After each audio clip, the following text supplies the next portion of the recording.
ఎన్నో సంవత్సరాలు ప్రయాస, ఎన్నో సంవత్సరాలు ప్రయాణము, ఎన్నో శోధనలు, ఎన్నో సమస్యలు, ఎన్నో ఒడిదుడుకులు, ఎన్నో సంతోషములు, ఎన్నో ఆశీర్వాదాలు, ఎన్నో స్వస్థతలు, మరి చాలా విషయాల్లో దేవుడు ఈ యొక్క మందిరంలో ఉన్నటువంటి విశ్వాసులను నడిపిస్తూ దేవుని యొక్క అద్భుతమైనటువంటి దీవెనలు ఉంచుతూ ఇన్ని సంవత్సరాలు సుదీర్ఘ ప్రయాణంలో దేవుడు ఎన్నో గొప్ప కార్యాలు మన పట్ల చేసి ఉన్నారు. మీరందరూ కూడా సాక్ష్యం రూపంలో తెలియజేశారు.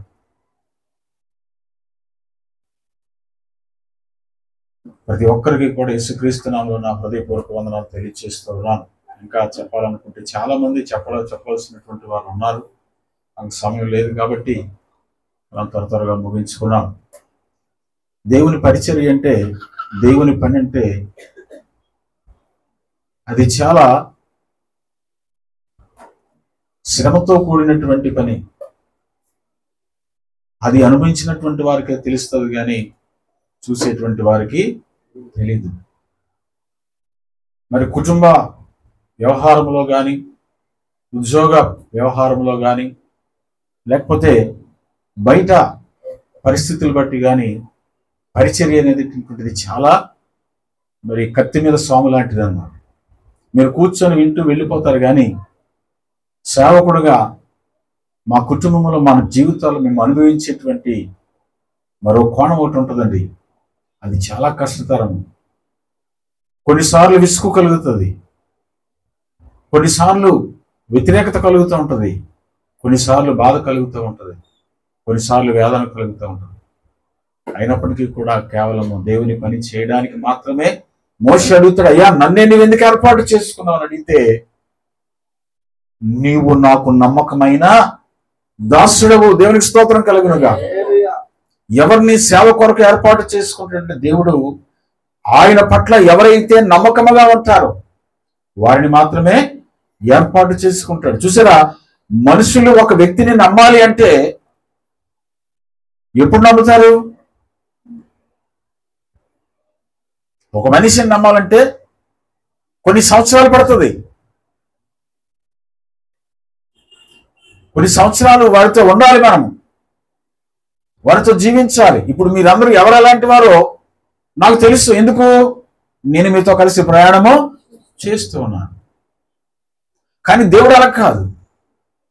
కీర్తనకారుడు దావీదు అంటూ ఉంటాడు, ఏమని తెలుసా? అయ్యా నా గర్భములో నా తల్లి గర్భములో నా తల్లి గర్భములో నేను రూపింపబడక మునుపే నీవు నన్ను ఎరిగి ఉన్నావు. దేవునికి స్తోత్రం కలుగును. అలాగన నన్ను, నా కుటుంబాన్ని దేవుడు ఎరిగి ఉన్నాడు. ఈయన నా యొక్క నమ్మకమైనటువంటి దాసుడు. ఎవరిని పడితే వారిని దేవుడు ఏర్పాటు చేసుకోడండి. ఆయన పట్ల నమ్మకస్తులుగా ఉన్నటువంటి వారిని దేవుడు ఏర్పాటు చేసుకుంటాడు. మరి ఈ సంఘాన్ని స్థాపించడానికి ఎన్నో మరి అందరు కుమారి చెప్పింది కదా, ఎన్నో శోధనలు, ఎన్నో సమస్యలు, ఎన్నో ఇరుకులు, ఎన్నో ఇబ్బందులు, ఎన్నో బలహీనతలు. కొంతమంది ఊర్లనైతే యవనస్తులు కొట్టాలని చూశారు మమ్మల్ని, తెలుసా? ఇక్కడి నుంచి వాళ్ళు ఎవరో కాదు, మన ఎదురుగా ఉన్నట్టు చూసారా, ఏం పేరు పేరు నాగరాజు. వీళ్ళందరూ యవనస్తులు అప్పుడు 10 సంవత్సరాల క్రితం. ఎక్కడ ఎందుకు పెడుతున్నారు, ఎలా చేస్తున్నారు, ఈ ముందు ఇంకో కొంతమంది ఉండేవారు. కానీ వాళ్ళందరినీ కూడా దేవుడు మార్చి వారికి మంచి మనసును దయచేశారు. దేవునికి స్తోత్రం. ఇప్పుడు ఎప్పుడైనా కనపడితే మరి పలకరిస్తాడు చక్కగా. అటువంటి స్థితిలో దేవుడు వారిని ఉంచారు. మరి ఇటువంటి ఎంతమంది వచ్చారండి. అసలు మొట్టమొదట మేము చర్చ్ స్టార్ట్ చేసిన తర్వాత 2nd ఇయర్ 3rd ఇయర్ అనుకుంటా మీటింగ్స్ పెట్టాం, బహిరంగ సభలు. మీ మొహాలన్నీ కొత్తవే. అప్పుడు కుమారి ఉన్నట్టుంది, ఉన్నావు కదమ్మా నువ్వు. మీటింగ్ పెట్టాం ఇక్కడ, ఎక్కడ మన లేవా, అదేంటది విశాఖ ఐ హాస్పిటల్ ఉంది కదా, విశాఖ ఐ హాస్పిటల్ తర్వాత అక్కడ ఈ ఆంజనేయుడు బొమ్మ ఒకటి కట్టారు పెద్దది. అవంతా కూడా మొత్తం చెట్లు అనమాట.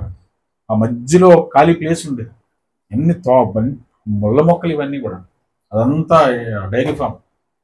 ఆ మధ్యలో ఖాళీ ప్లేస్ ఉంటే అక్కడ మీటింగ్ పెట్టాం. అదే ఫస్ట్ అండ్ లాస్ట్ మీటింగ్, తర్వాత మరలా పెట్టలేకుండా. ఎందుకంటే అప్పుడు అటువంటి పని చేసేటువంటి సామర్థ్యులు ఈ సంఘంలో ఉండేవారు, ఇంక్లూడింగ్ శాంతమ్మ గారు, ఇందాక స్వాతి చెప్పింది, నతానిల్ గారు, వాళ్ళు కూడా చాలా గొప్ప పరిచర్య చేశారండి, ఎంతో గొప్ప పరిచర్య చేశారు. కానీ కుటుంబంలో వచ్చినటువంటి కొన్ని ప్రాబ్లమ్స్ వల్ల, సొంత నిర్ణయాలు తీసుకోవడం వల్ల మరి కొంచెం సంఘానికి దూరంగా వెళ్ళిపోయారు చెప్పుకోలేక. కాబట్టి అటువంటి గొప్ప పరిచర్య చేశాం. అదే లాస్ట్, ఫస్ట్ అండ్ లాస్ట్ అన్నమాట. 3 రోజులు మీటింగ్ పెడితే 3 రోజులు భోజనాలే, అంటే అందరికీ కాదు, సంఘస్థులకి. మరి అటువంటి స్థితిలో నుంచి దేవుడు ఈ రోజున చక్కగా ఎంతమంది అండి దరిదాపుగా లెక్క పెట్టుకుంటే మనం చెప్పిన 500 మంది పైనే ఉంటారు.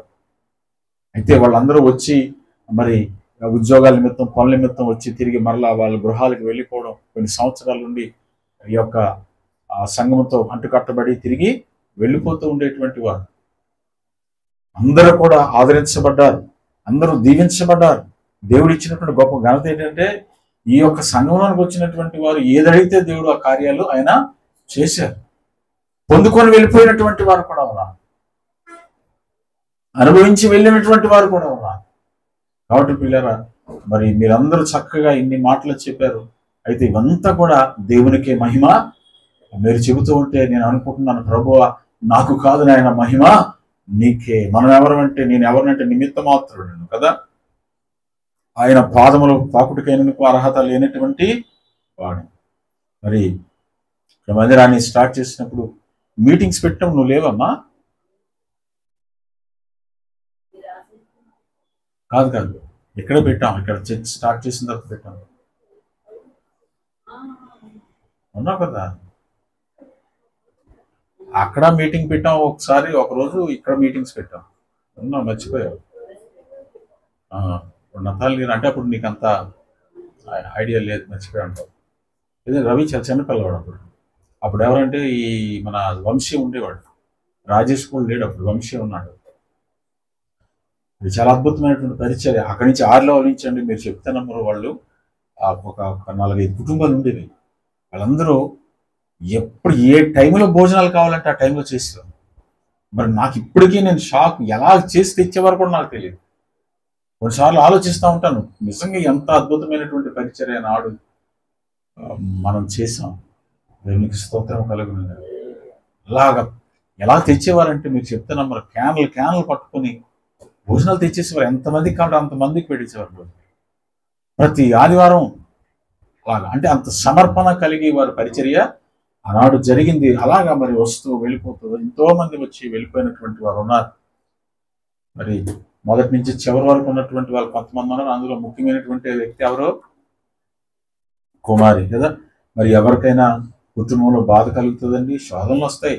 దేవుని బిడ్డలు నమ్ముకున్నటువంటి వారికి ఉంటాయి, నమ్మలేనటువంటి వారికి కూడా ఉంటాయి. కానీ మరి ఆ బాధని, ఆ యొక్క వేదన భరించి స్థిరంగా నిలబడినటువంటి వ్యక్తి. మీరు కూడా అలాగనే మరి పరిచర్య చేస్తూ ఉన్నారు. మరి తమ్ముడు చెప్పినట్టుగా శాంతారావు గారు 2000 ఏంటది సిల్వర్ జూబ్లీ, తమ్ముడు గోల్డ్ జూబ్లీయా, సిల్వర్ జూబ్లీ మరి జరిగే సమయానికి మీరందరూ ఏం కలిగి ఉండాలి? ఒక నూతన మందిరం. అందరూ ప్రామిస్, వాళ్ళందరూ కూడా ప్రామిస్ చేయాలి. అందరూ 2000 ఎప్పుడు తమ్ముడు డేట్ ఎప్పుడది? ఆ డేట్ పెట్టి ప్రార్థన చేయండి. ఇవాళ ఎన్ని తారీఖు? మార్చి 8వ తారీఖు. అంటే పరిపూర్ణం. ఈ రోజు అయిపోయింది. నెక్స్ట్ రేపు ఇంకొక సంవత్సరం దేవుడు ఇస్తూ ఉన్నారు. 8వ తారీఖు 3వ నెల 2027 కల్లా మీరందరూ ఏం కలిగి ఉండాలి? దేవుని మందిరాన్ని కలిగి ఉండాలి. దాంతో పాటు ఏం ఉండాలి? విత్ అనేది చెప్పాడు కదా తమ్ముడు. ఏం చెప్పావు తమ్ముడు? నువ్వే మర్చిపోయావు. With parking. దేవునికి స్తోత్రం. ఆమేన్ అనండి. దేవునికి స్తోత్రం. ఆమేన్ అంటే ఎలాగున జరుగును గాక. దేవునికి స్తోత్రం. కాబట్టి తమ్ముడు చెప్పినట్టుగా 2000 రాసుకోండి. 3వ నెల 2027వ తారీఖు కల్లా మనం ఏం కలిగి ఉండాలి? నూతన ఒక టార్గెట్ ఒకటి పెట్టుకుందాం. ఎందుకంటే దేవుడు నేను అడిగాను, ఎన్నో సంవత్సరాలు మేము అడిగాం ప్రార్థన చేసి, కుమారి మేము అందరం అడిగినప్పుడు దేవుడు మందిరాన్ని ఇచ్చారు. ఏదైతే ఇస్తానని చెప్పారో అది ఇచ్చారు. ఆ దర్శనం నెరవేర్పు అయిపోయింది. ఇక్కడే నిలబడి, రోడ్డు మీద నిలబడి పాస్టర్ గారు ప్రార్థన చేశారు. ఏమని ప్రార్థన చేశారంటే, అప్పుడు వరప్రసాద్ గారిని సబ్వార్ నుంచి వచ్చేవారు, గుర్తుందమ్మా నీకు?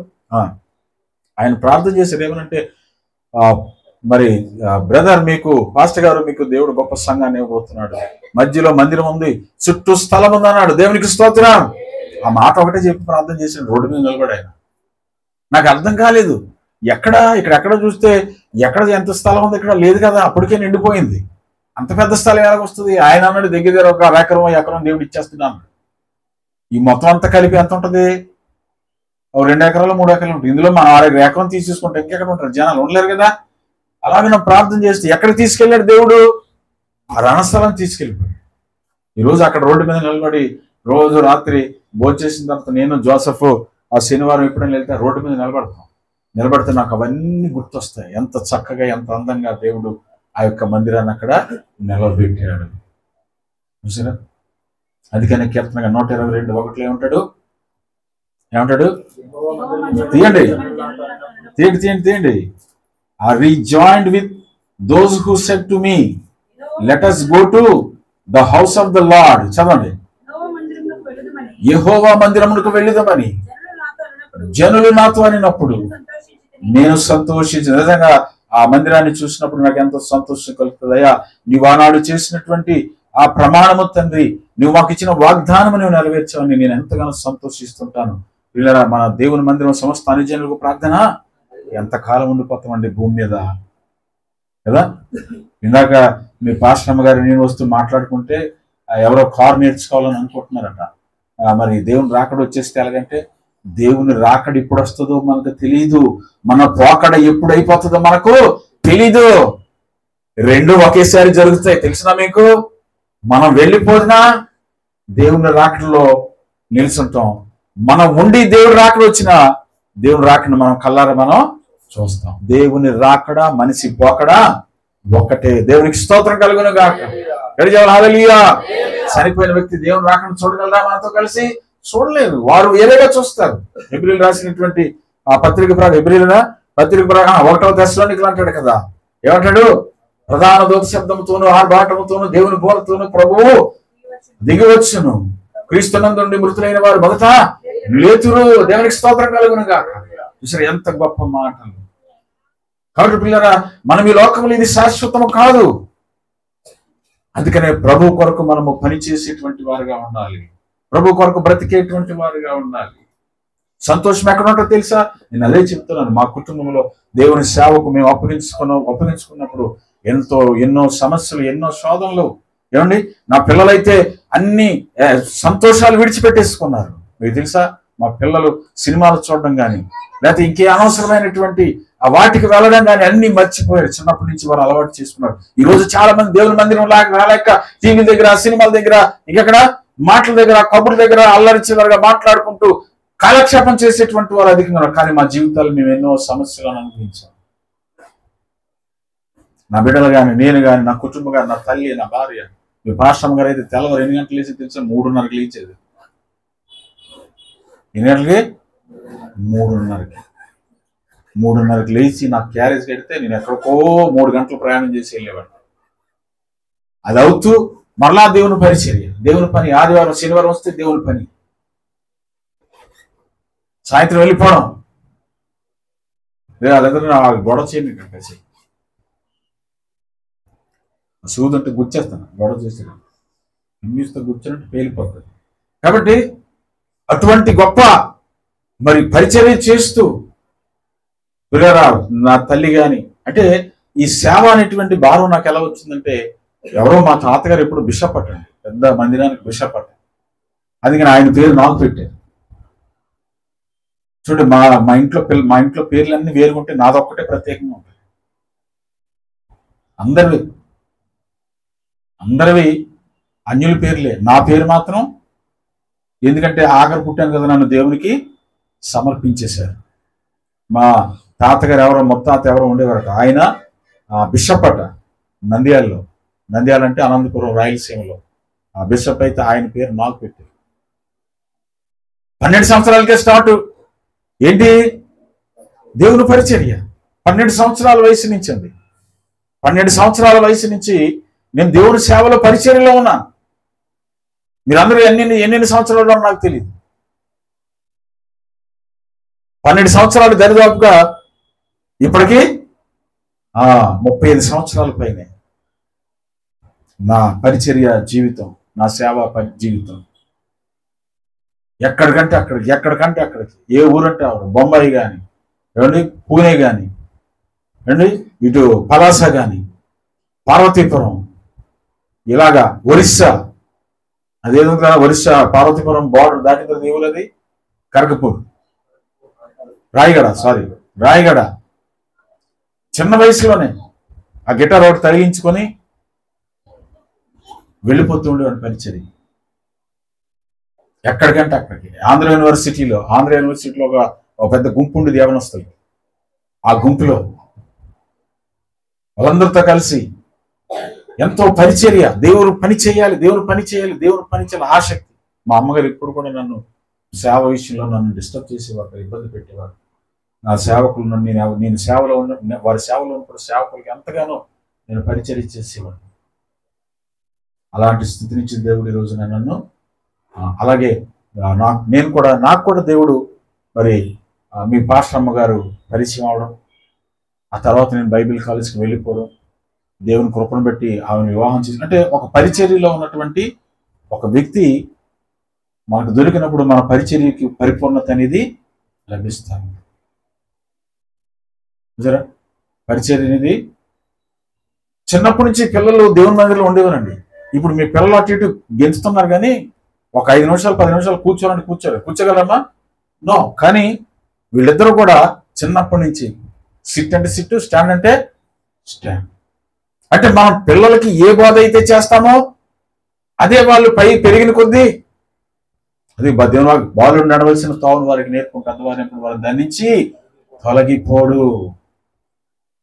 ఈ సినిమాలకి, షికారులకి, ఆటలకి, పాటలకి అలా పంపించామనుకోండి, వాళ్ళు ఎప్పుడు కూడా దేవుని మందిరంలో రావడానికి ఇష్టపడరు. జాగ్రత్త పిల్లరా. అందుకే దేవుని వాక్యం తెలుస్తుంది, నీ బిడ్డల్ని ఎలా పెంచాలట. అక్కడ కూడా మీకు తెలుసు కదా, రణస్థల శకం అంత అల్లరి పిల్లలు. కానీ ఈరోజు ఎలా కూర్చుంటారు, కొన్ని వీడియోలు మీకు పెడతా ఉంటాను. అంత అల్లరి. నేనైతే కొత్తలో మేము అక్కడికి వెళ్ళినప్పుడు రవి అయితే మరి ఇంకా రవి కోపం కూర్చొని కోపడిపోయాడు. నేను కొద్దిగా ఆలోచించేవాడిని, కానీ గెసిడమే మరి పిల్లలు అసలు కదలించేవాడు కాదు. అలా నీ ప్రయోజనాలు ఎంత బుద్ధిగా అస్సలు ఎప్పుడు అల్లరి చేయరు. నిజంగా ఆశ్చర్యం వస్తుంది కదా, మీరు చూస్తున్నారు కదా. అస్సలు అల్లరి, పల్లెటూరులో అయినప్పటికీ కూడా జ్ఞానం లేనటువంటి అస్సలు అల్లరి. అలా కూర్చొని మోకాలేసి ఆరాధన చేసి అబ్బా దేవుని స్తుతిస్తూ ఉంటారు. దేవునికి స్తోత్రం కలుగు. ఈ పిల్లలు అలా బ్రతికారండి. వీరికి ఈ రోజు కూడా సినిమా హాల్ అంటే తెలియదు. తెలుసా మీకు? సినిమా అంటే వాళ్ళకి తెలియదు. మాకన్నా తెలుసు. అంతకుముందు పెళ్ళైన కొత్తలో మీకు చాలాసార్లు చెప్పాను, మీ పాస్టర్ అమ్మగారు నేను సినిమాకి వెళ్ళాం. ఏమండి, మా అత్తగారికి ఆ వెంకటేష్, సినిమా యాక్టర్ వెంకటేష్ అంటే ఇష్టం అట. ఆ వెంకటేష్ ఫ్యాన్. మా అల్లుడు వెంకటేష్ లాగా ఉంటాడని చెప్పి ఆవిడ మేమేం చేసామంటే, ఎక్కడికి వెళ్ళాం, ఏం జరిగింది అక్కడ,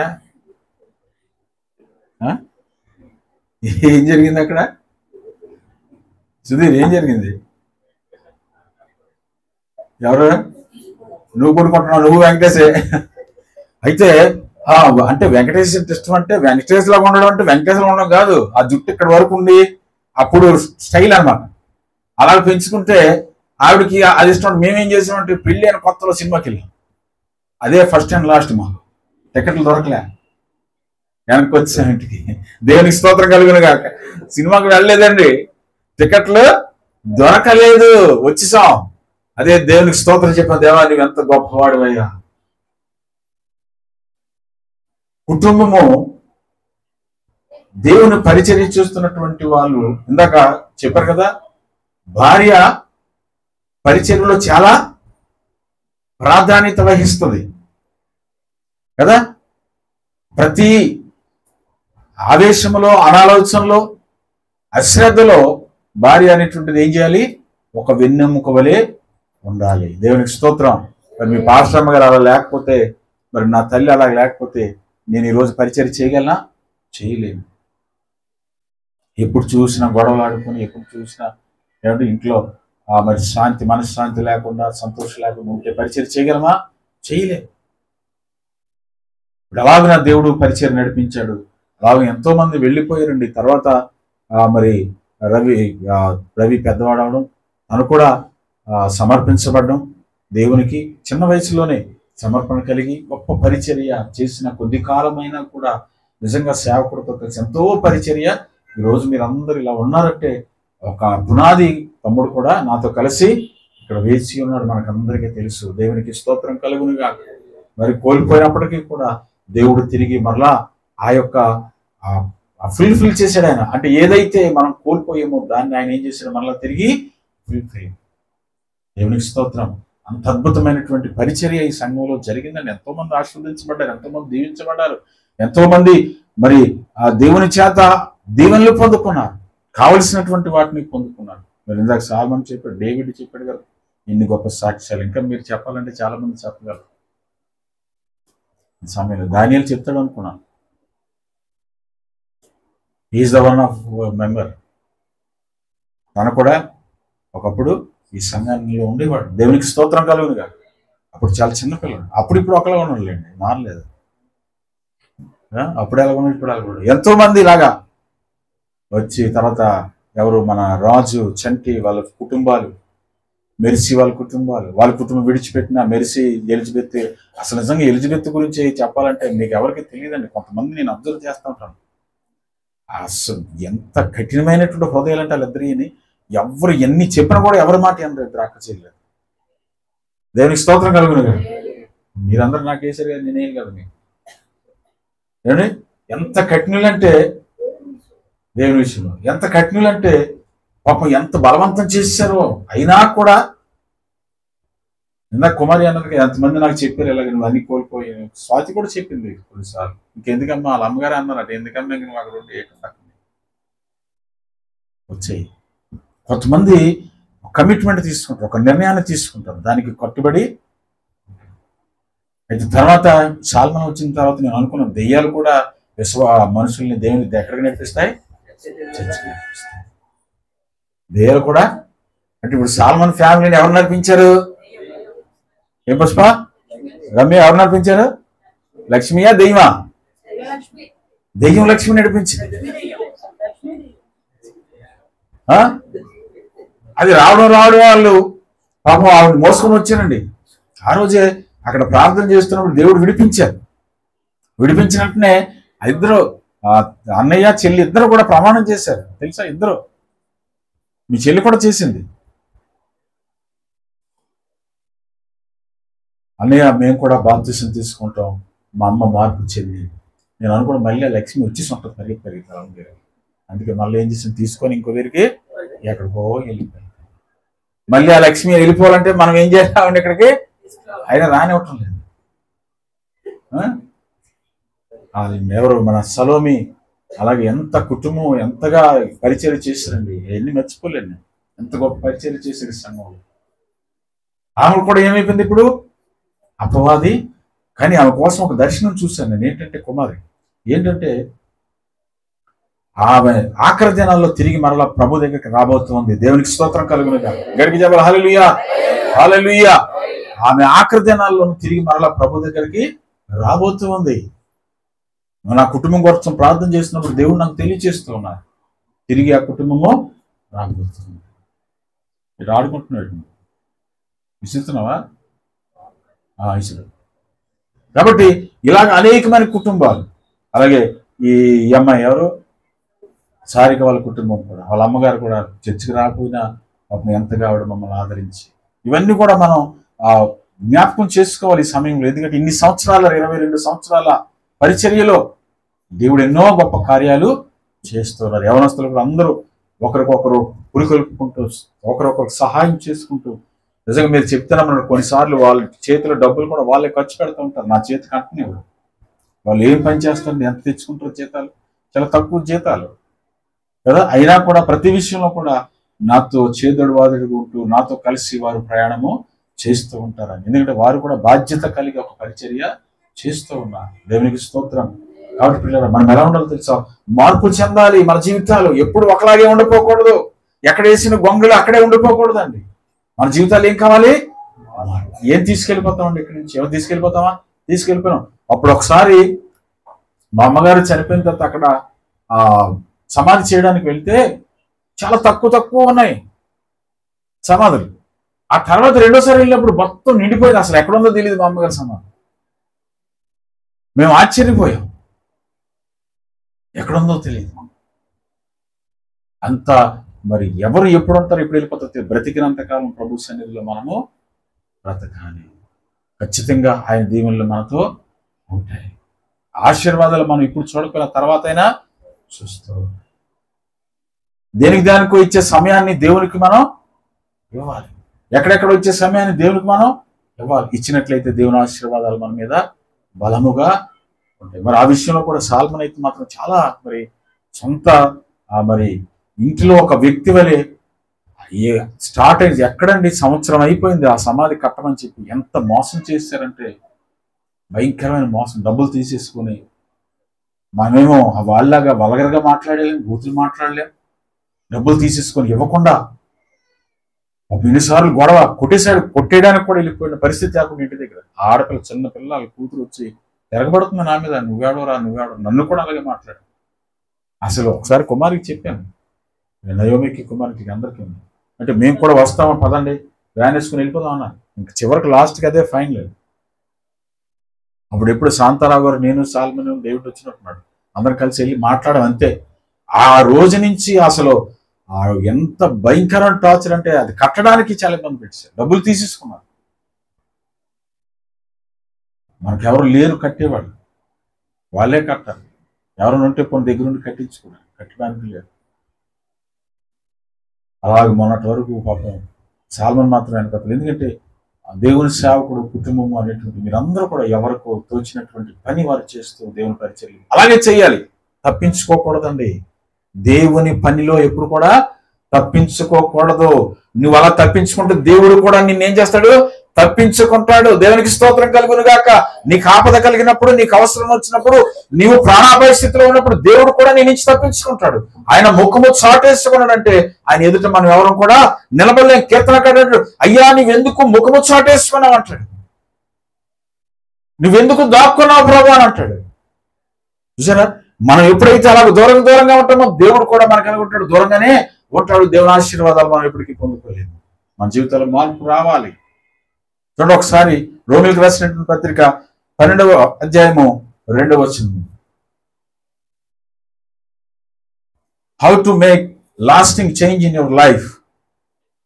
నీ జీవితంలో నీవు మార్చుకోవలసినటువంటి విధానము, నీ జీవితాన్ని మార్చవలసినటువంటి విధానాన్ని కొన్ని నిమిషాలు నేను తెలియజేసి నేను ముగిస్తాను. ఒకే రెండు వచనాలు నేను తెలియజేసి ముగిస్తాను. చదవండి. మీరు ఈ లోక మర్యాదను అనుసరింపగా ఉత్తమమును అనుకూలమునైన సంపూర్ణమునై ఉన్న దేవుని చిత్తమేదో పరీక్షించి తెలుసుకున్నట్లు మీ మనస్సు మారి నూతన మగుట వలన రూపాంతరము పొందుడి. చూసారా, do not be continue to this world. అంటే ఈ లోక మర్యాదను అనుసరింపక కదండి. దేన్ని అనుసరించాలట? ఉత్తమమును దేవునికి అనుకూలమైన దాన్ని. చాలా మంది లోకాన్ని అనుసరిస్తూ ఉంటారు, లోకంలో ఉండిపోతూ ఉంటారు. లోకంలో ఎవరు ఎలా చేస్తారో వాళ్ళగా ప్రవర్తిస్తూ ఉంటారు. లోకాన్ని వెంబడిస్తూ ఉంటారు, లోకానికి భయపడుతూ ఉంటారు, చుట్టుపక్కల వాళ్ళకి భయపడుతూ ఉంటారు, దేవుని బిడ్డలు అని చెప్పుకోవడానికి భయపడుతూ ఉంటారు. ఏమండి, క్రైస్తవులుగా బ్రతకడానికి భయపడుతూ ఉంటారు, క్రైస్తవులుగా జీవించడానికి భయపడుతూ ఉంటారు, లోకమును అనుసరిస్తూ ఉంటారు. లోకం ఎప్పుడు కూడా మనం అనుసరించకూడదు. అదవుతుంది. మనం ఎవరికి భయపడవలసిన అవసరం లేదు. నువ్వు భయపడాలనుకుంటే ఎవరు భయపడాలి? దేవునికి భయపడాలి. మనుషులకు మనము భయపడాలి. మనుషులను ఆశ్రయించుట కంటే యెహోవాను ఆశ్రయించుట నరునికెంతో మేలు. చూసారా, లోక మర్యాదను మనం అనుసరించకూడదు. లోక మర్యాదను డోంట్ కాపీ. ఎవరు కూడా లోకమును కాపీ కొట్టకూడదు, అనుసరించుకోకూడదు. ఆమె ఎలా ఉంది, నేను అలాగే ఉండాలి. ఆయన ఎలా ఉన్నాడు, నేను అలా ఉండాలి కదా. ఆమె అలా ప్రవర్తిస్తుంది, నేను అలాగ ఉండాలి. నా పక్కింటి వాళ్ళు ఏమనుకుంటారో, నా ఎదురింటి వాళ్ళు ఏమనుకుంటారో అని ఇప్పుడు కూడా ఎవరి కోసం మనం భయపడాల్సిన అవసరం లేదు. ఎందుకంటే మనము నమ్మిన దేవుడు ఈ లోకములో ఉన్నవాని కన్నా గొప్పవాడు. దేవుని స్తోత్రం చెప్పండి. హల్లెలూయా. మనం ఈ లోక మర్యాదను ఇప్పుడు కూడా అనుసరించకూడదు. ఉత్తమమైనది ఏదో తెలుసుకోవాలి. ఏంటంటే ఉత్తమమైనది ఏంటో తెలుసుకోవాలి. లోక మర్యాదను ఇప్పుడు కూడా కొంతమంది లోక మర్యాదను అనుసరిస్తారు, కొంతమంది చూస్తూ ఉంటారు. మొన్న ఒక ఆవిడ పాపం బాప్తిసం తీసుకుంది, రక్షణ పొందింది, ద్రాక్ష రసం తీసుకుంటుంది. ఒక రోజు రాత్రి ప్రార్థనకి వెళ్తే ఎంత బొట్టెట్టుకుని వచ్చింది, అలాగా మర్చిపోయింది బొట్టెట్టుకున్నాను, మర్చిపోయింది బొట్టు పెట్టుకున్నాను, స్టిక్కర్ పెట్టుకుందండి, పెట్టుకుని వచ్చేసింది, మర్చిపోయింది. అందరు చెప్తున్నారు పక్కన, వీడికి అర్థం అవటం లేదు. పాటలు పాడుతున్నారు, ఒక పక్క పాటలు పాడుతున్నారు, చెప్తున్నారు ఏంటి అర్థం అంటుంది, అర్థం కావట్లేదు, ఎందుకంటే మర్చిపోయింది. ప్రార్థన సంగతి ఏమైంది, లోక మర్యాదని అనుసరించవలసిన లేదు, భయపడవసరం లేదండి ఎవరికి. మనం ఎవ్వరికి కూడా భయపడవలసిన అవసరము లేదు. ఎవరు భయపడాలి? దేవునికి మాత్రమే. దేవునికి స్తోత్రం కలుగు. నువ్వు పెట్టుకోవాలనుకుంటే నిర్భయంగా పెట్టుకో, నువ్వు సమర్పించుకోవాలనుకుంటే నిర్భయంగా. నిన్నెవడు అడుగుతాడు? అడుగుతారు ఎవరు మనల్ని? అడగరు. దేవుని సన్నిధిలో నిందారహితులుగా మనం ఉండాలి, నిష్కలంకులుగా మనం ఉండాలి, ఒక సమర్పణ కలిగి ఉండాలి. లోక మర్యాదను అనుసరింపక కదండి, ఉత్తమమును అనుకూలమును సంపూర్ణమునైన దేవుని చిత్తం అనేదో పరిశీలించి తెలుసుకున్నట్లు మీ మనస్సు మారి నూతన మొగట వలన రూపాంతరము పొందుడి. రూపాంతరం, చేంజ్ యువర్ లైఫ్ అవుతుందా? మనకు తెలుసు కదా, సీతకో చిలుకని ఏమంటారు? మొంగళపూర్. ఇంగ్లీష్లో ఏమంటారు చెప్పండి? Butterfly, caterpillar. చూసారా? అదేమవుతుంది? రూపాంతరం చెందుతుంది. ఒక చిన్న పురుగుగా ఉన్నటువంటిది, పనికిరానటువంటి పురుగుగా ఉన్నటువంటిది ఏమవుతుంది? రూపాంతరం చెందుతూ ఉంటుంది. రూపాంతరం. మొన్న ఒక చిన్న పిల్ల పాట పాడుతుందండి, దేవుని పాట ఎంత చక్కగా పాడిందో అంత ఉంది. చిన్న పిల్ల ఎంత అద్భుతంగా పాడుతున్నాను, ఎంత చక్కగా ఉందో, ఎంత ముద్దొస్తా ఉందో. క్రైస్తవ బిడ్డ ఈ అమ్మాయి చూసారా ఎంత ముద్దుగా చెప్పిందో. మనం ఏది చెబితే ఇప్పుడు జోసఫ్ చెప్తాడు.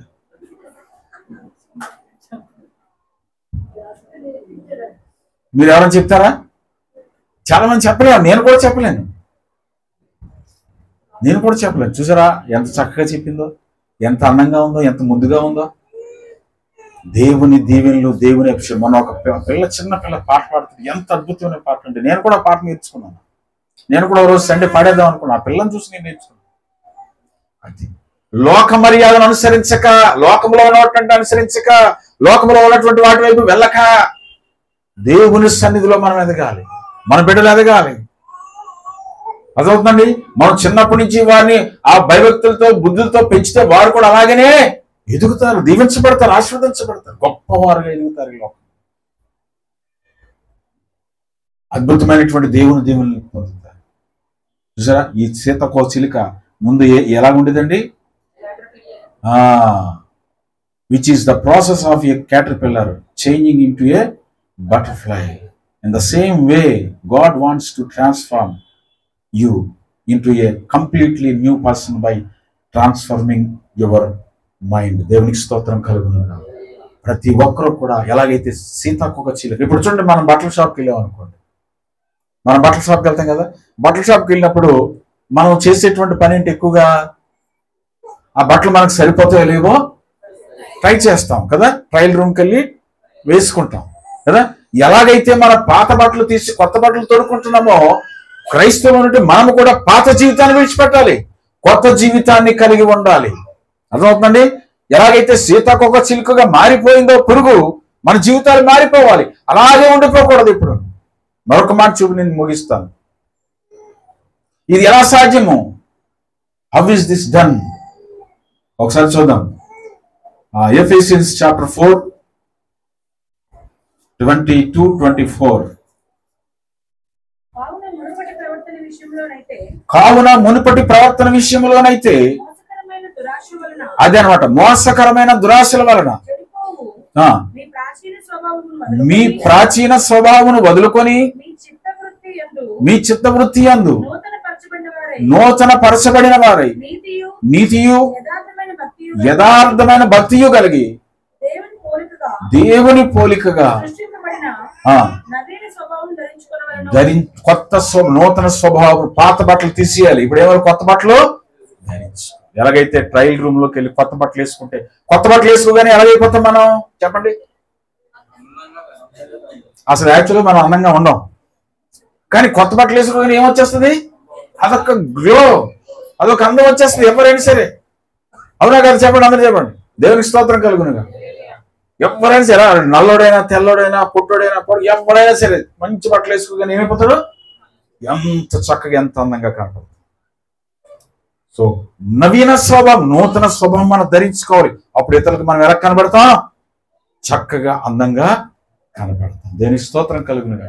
కాబట్టి ప్రియులారా, ఈ సుదీర్ఘమైనటువంటి ప్రయాణంలో మనము కూడా మన జీవితాల్లో ప్రతి దినము మార్పు రావాలి. చిన్నప్పుడు ఎలా ఉంటారు పిల్లలు? చిన్నపిల్లలాగా ఉంటారు. పెద్ద అవుతున్న కొలది ఏమంటారు? మార్పు అనేది మనం కూడా ఎప్పుడు ఒకలాగే ఉండిపోకూడదు. మన జీవితాల్లో ఏం రావాలి? మార్పు రావాలి. మార్పు వచ్చినప్పుడు దేవుని ఆశీర్వాదాలు మన మీద ఉంటాయి. దేవుని స్తోత్రం కలుగునుగా. కాబట్టి మీ అందరూ ప్రార్థన చేయండి, దేవుని పెందుకోండి. 2027 సంవత్సరంలో మనము నూతన మందిరంలో అడుగు పెట్టాలని ప్రార్థన చేయండి. దేవునికి స్తోత్రం కలుగునుగా. ఏమండి, నేను ఇక్కడ మాట్లాడుతున్నాను, లక్ష్మిని ఎవరు చారిక చక్కగా ఎంజాయ్ చేస్తున్నారు. ఎవరితోని? బుడ్డోడు ఉన్నాడు కదా, ఏ పేరండి? శరణం. మొత్తానికి దేవునికి స్తోత్రం కలుగునుగా. అడుగుడి మీకు ఇవ్వబడుని, తట్టుడి మీకు.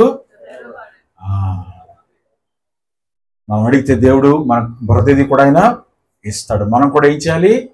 అడగాలి. అడిగి దేవుని ఆశీర్వాదాలు మనం పొందుకొని దేవుని దీవులతో సమృద్ధికరమైనటువంటి జీవితాన్ని మనం అందరూ కూడా జీవించాలి. దేవుడు ఈ మాటలు దీవించిన కాక ప్రార్థన చేసుకొని తలలు వంచండి. మన కొరకు ఇడ్లీలు, ఇంకేటమ్మా వడాలు ఎదురు చూస్తున్నాయి. స్వాతి, సాల్మన్, డేవిడ్, శాంతారావు గారు, ఇంకెవరు? పుష్ప, రమ, వీళ్ళందరూ కూడా స్పాన్సర్ చేసే డబ్బులు ఇచ్చారండి. వీళ్ళు పిల్లలు చూసుకోనండి. ప్రార్థన చేసుకుందాం. చివరి ప్రార్థన.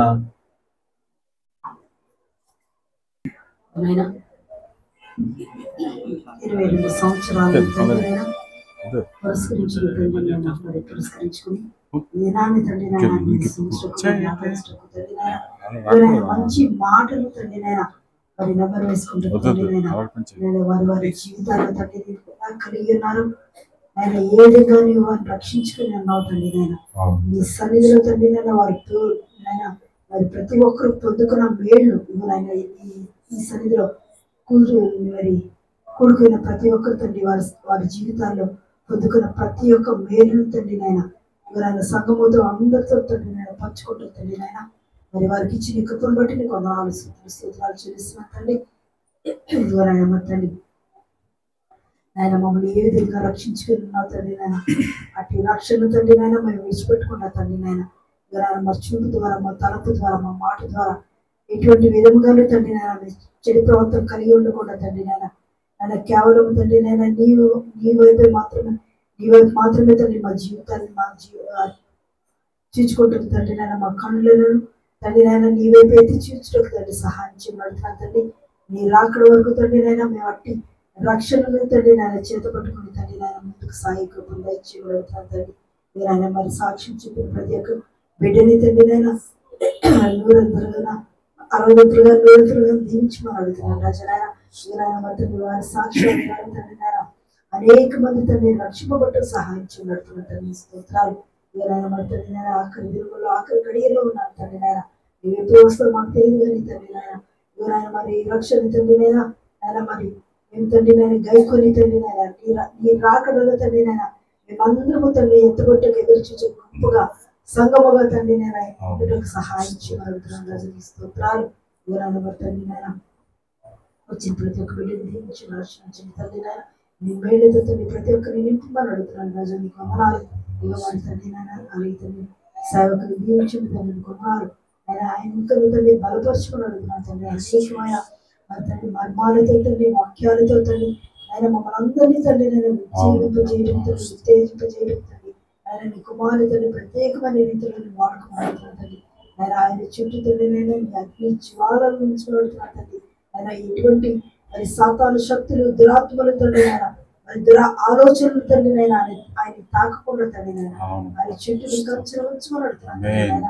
అనేక మందికి తండ్రి నేను ఆయన తండ్రిగా తండ్రి ఆయన ఆయన మరి ఇంకా తండ్రి అనేక మంది జన్మలకు తండ్రి ఆయన తండ్రిగా తయారు చేయమని అడుగుతున్నాను రాజు. నీ కొన్నాళ్ళు ఈ స్తోత్రాలు తండ్రి అనేకమైన ఆత్మలు తండ్రి ఆయన మరి రక్షించే కృపలు తండ్రి ఆ కుమారుని దయచేసి స్తోత్రాలు చేస్తున్నాను తండ్రి. ఈ రాక పర్యంతం తండ్రి ఆయన మేమందరం తండ్రి ప్రేమతో తండ్రి కొనసాగుతూ సహాయం చేయబడి